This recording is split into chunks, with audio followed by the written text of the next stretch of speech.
बिस्मिल्लाहिर्रहमानिर्रहीम। स्टूडेंट्स, आज मैं आपको केमिस्ट्री पार्ट 1 में जो यूनिट 1 है उसके अंदर न्यूमेरिकल प्रॉब्लम जो होते हैं, जो स्ट्राइकोमेट्रिक कैलकुलेशंस में परफॉर्म किए जाते हैं, उनमें कुछ न्यूमेरिकल्स जिसके सैंपल प्रॉब्लम में आपको सॉल्व करूँगा। इसमें किस तरह होते हैं, इन प्रॉब्लम को सॉल्व करेंगे इसमें बाय डायरेक्ट मेथड और बाय अप्लाइंग कन्वर्जन फैक्टर। पहले मैं आपको इसके बारे में बताऊंगा कि कन्वर्जन फैक्टर क्या होता है और उसके बाद हम इसको यूज करके न्यूमेरिकल किस तरह आसान मेथड से सॉल्व कर सकते हैं। ये ऐसा फैक्टर होता है कन्वर्जन फैक्टर जिसको यूज करके हम जो प्रॉब्लम होते हैं, न्यूमेरिकल प्रॉब्लम होते हैं, उसको इजी वे में सॉल्व कर सकते हैं। अब स्टूडेंट्स, यहाँ पर सबसे पहले मैं कहूंगा आपको कि ये मोल रेशियो क्या होती है।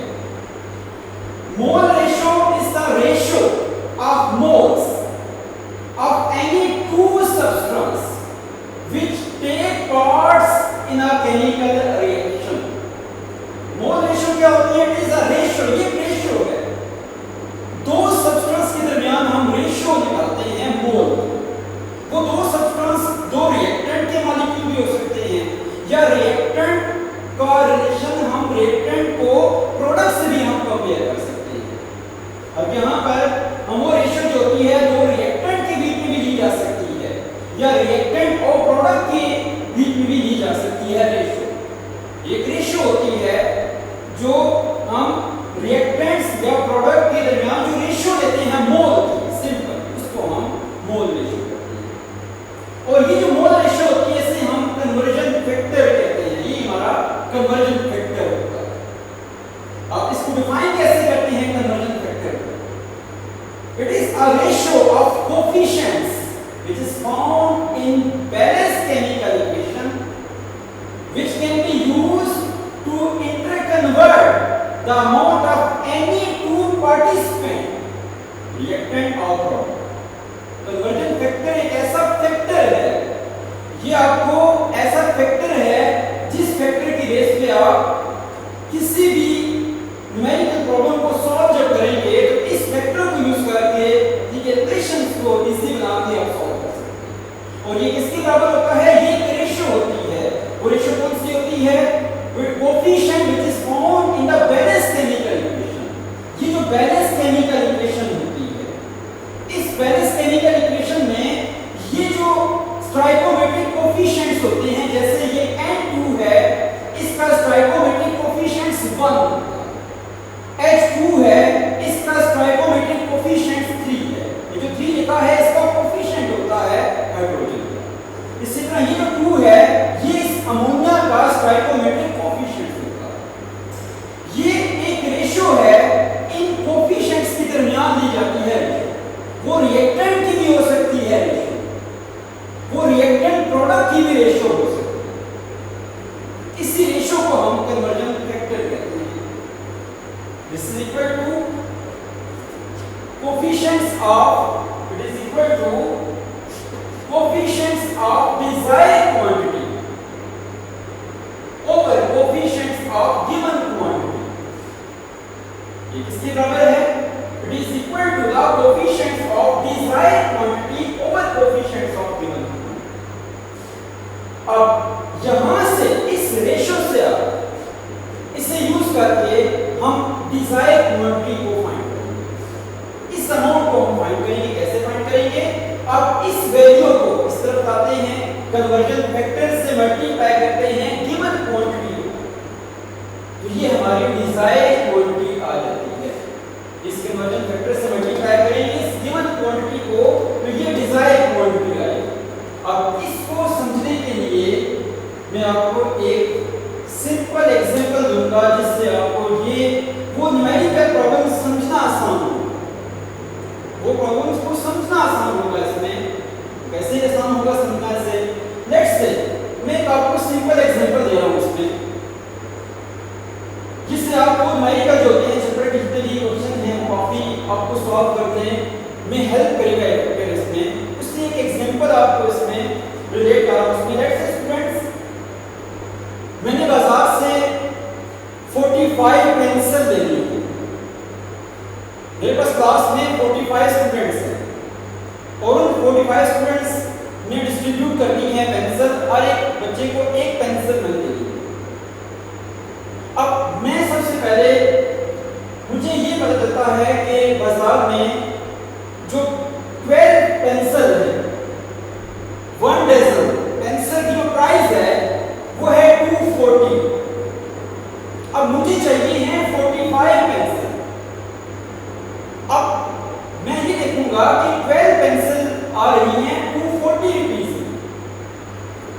अब तो मेरे लिए फिर 45 पेंसिल को के लिए प्राइस देना, प्राइस को निकालना ये थोड़ा मुश्किल हो जाएगा कि 12 पेंसिल मुझे मिलती हैं 240 रुपीज में, तो 45 कितने मिलेंगे?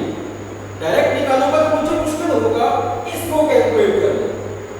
इसलिए अगर मैं एक पेंसिल की कीमत निकालूं, अगर इसमें एक पेंसिल की कीमत निकालूं तो फिर मुझे 45 पेंसिल की कीमत निकालते हुए आसानी होगी। कैसे?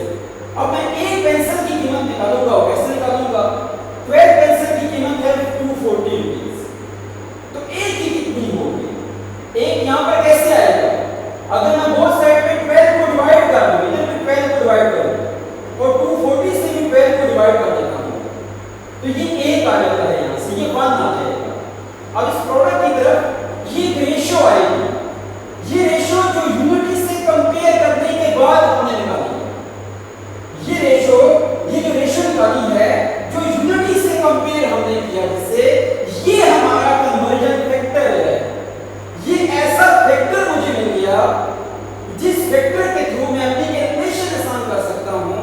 मुझे एक कीमत, एक यहां पर पेंसिल की कीमत मिल रही है यहां पर इसमें, तो अब यहां से अगर मैं 45 भी निकालना चाहूं तो कैसे निकालूंगा?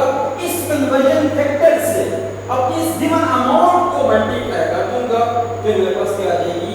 ये 45 की कीमत आ जाएगी। एक की कीमत 20 होगी तो 45 की कितनी होगी? 900।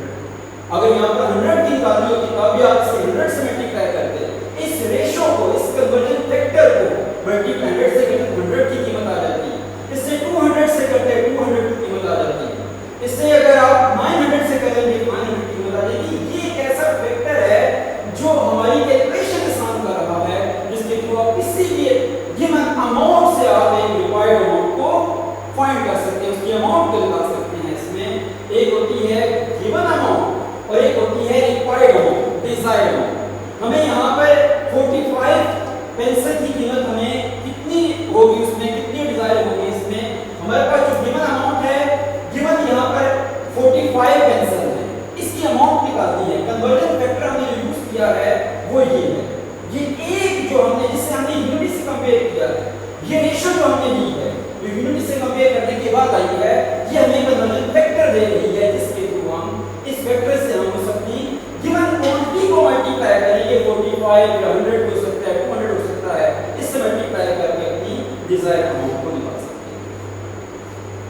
अब स्टूडेंट्स उसी कन्वर्जन फैक्टर को यूज करके हम एक न्यूमेरिकल प्रॉब्लम सॉल्व करेंगे, और ये प्रॉब्लम अब उस फैक्टर को यूज करके जब सॉल्व करेंगे तो आपको ये क्लियर समझ आएगा कि ये किस तरह हम उस फैक्टर को यूज करके न्यूमेरिकल सॉल्व कर सकते हैं। ये स्टोइकोमेट्रिक कैलकुलेशंस में मोल मोल रिलेशन से रिलेटेड सैंपल प्रॉब्लम है।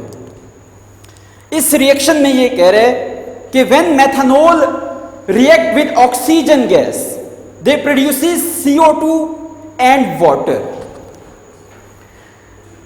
How many moles of water are produced by the reaction of 3.5 mole of methanol with excess of O2? अब ये फाइंड करना है कि अगर हमें इसके 3.5 मोल मेथनॉल के दिए जाएं रिएक्शन के अंदर, तो ये कितने मोल वाटर के बना के देंगे। क्वेश्चन ये है कि अगर इसके 3.5 मोल रिएक्शन के अंदर हमें दिए जाएं, ये गिवन हो इतनी अमाउंट, इतने मोल, तो इससे आपने फाइंड करना है कि कितने मोल वाटर के प्रोड्यूस होंगे। फर्स्ट पार्ट है how many moles of water are produce, कितने मोल ये वाटर के बना के देगा। अगर 3.5 मोल मेथनॉल रिएक्शन में यूज हो। अब एक अमाउंट आपको गिवन है और एक हमें डिजायर, हमें यहां पर रिक्वायर्ड है। ये हमारे पास एक है गिवन क्वांटिटी, ये आपको जो दी गई है क्वांटिटी 3.5 मोल मेथनॉल अगर आपको दिए जाए रिएक्शन में, ये गिवन क्वांटिटी आ गई। इससे आपको कितनी क्वांटिटी डिजायर है, आपको कितनी इससे प्रोड्यूस करनी है, ये आपको कितनी इससे आपने ये फाइंड करनी है, ये हमारी डिजायर क्वांटिटी। यहां वाटर हमारा डिजायर क्वांटिटी में आएगा। गिवन क्वांटिटी हमारे पास क्या होगी मेथनॉल की, और डिजायर क्वांटिटी हमारे पास है वाटर की। ये हमने फाइंड करनी है इसमें।